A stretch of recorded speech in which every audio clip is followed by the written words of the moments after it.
இன்றைக்கி நம்ம ரொம்ப லைட்டாக ஃப்ரெஷ்ஷாக கலர்ஃபுல்லான ஒரு சூப்பர் ரெசிபி தாங்க பார்க்க போகிறோம். Veg rice paper rapes. இந்த ரெசிபி ரொம்ப ஹெல்த்தி, ஈஸி டு மேக்குங்க. கிட்ஸுக்கும் அடல்ட்ஸுக்கும் பிடிக்கிற மாதிரி ஒரு பர்ஃபெக்ட் டிஷ்ஷாக இருக்கும். எப்படி செய்கிறதுன்னு பார்த்துடலாம். அதுக்கு தேவையான பொருட்கள்: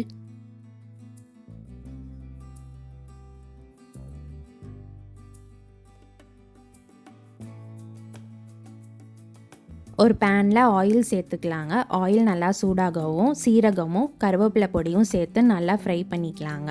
அதுக்கப்புறம் நம்ம நறுக்கி வச்சுருக்க வெங்காயம், கேப்சிகமை சேர்த்து அது வதங்கிறதுக்கு ஒரு சிட்டிகை அளவு சால்ட்டு சேர்த்து நல்லா ஒரு கோல்டன் ப்ரௌன் வர அளவுக்கு நம்ம வதக்கி எடுத்து வச்சுக்கலாங்க.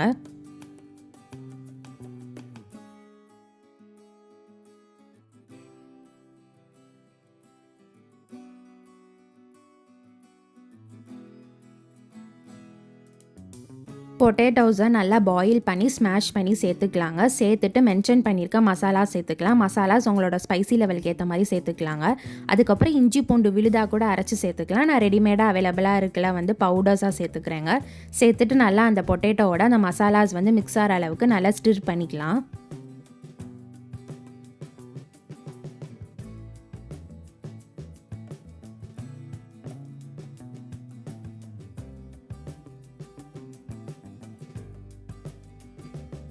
பொட்டேட்டோவோட மசாலாஸ் நல்லா மிக்ஸ் ஆயிடுச்சுங்க. இப்போ பாயில் பண்ண பச்சை பட்டாணியை சேர்த்துக்கலாம். சேர்த்துட்டு அந்த பொட்டேட்டோவோட நல்லா மிக்ஸ் பண்ணிக்கலாங்க.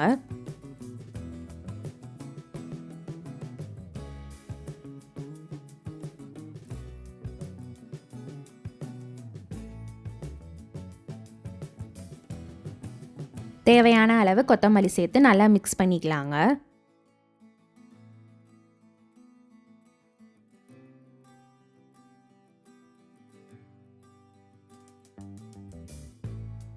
இந்த மசாலா ஸ்டஃப்புக்கு தேவையான அளவு சீஸு சேர்த்து அதையும் நல்லா மிக்ஸ் பண்ணிக்கலாங்க.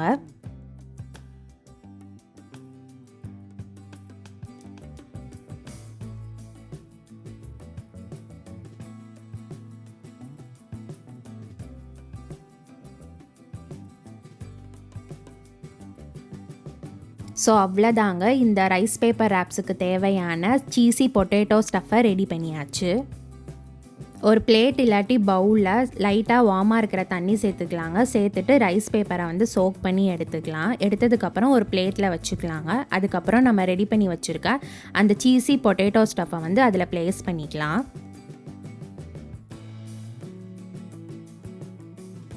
அந்த ஸ்டப்ஸு வெளியில் வராத அளவுக்கு நம்ம அந்த ரைஸ் பேப்பரில் எல்லா சைட்ஸையும் நல்லா டைட்டாக சீல் பண்ணிக்கலாங்க. எந்த ஷேப்லனாலும் நீங்கள் ரேப் பண்ணிக்கலாம். ஸோ ரேப் பண்ணி உங்களுக்கு எத்தனை number of rice paper wraps வேணுமோ அதை ரெடி பண்ணி எடுத்து வச்சுக்கலாங்க.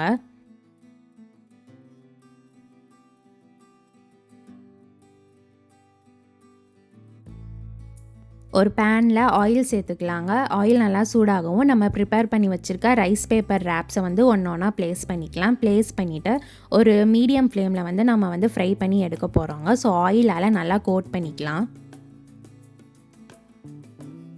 ரெண்டு சைடும் ஈக்குவலாக ஃப்ரை ஆனுங்க. ஸோ நல்லா டில்ட் பண்ணி ஃப்ரை பண்ணி எடுத்துக்கலாம்.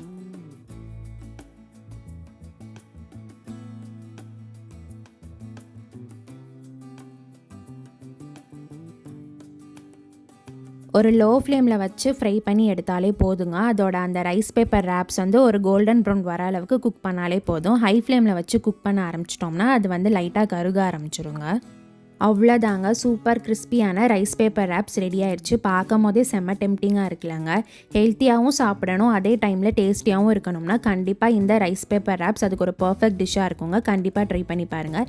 இந்த மாதிரி சிம்பிள் அண்ட் டேஸ்டி ரெசிபீஸ்க்கு சோறு ரெடியா யூடியூப் சேனலை சப்ஸ்கிரிப்ஷன் பண்ணி பெல் பட்டனை கிளிக் பண்ணிக்கோங்க. தேங்க்ஸ் ஃபார் வாட்சிங்.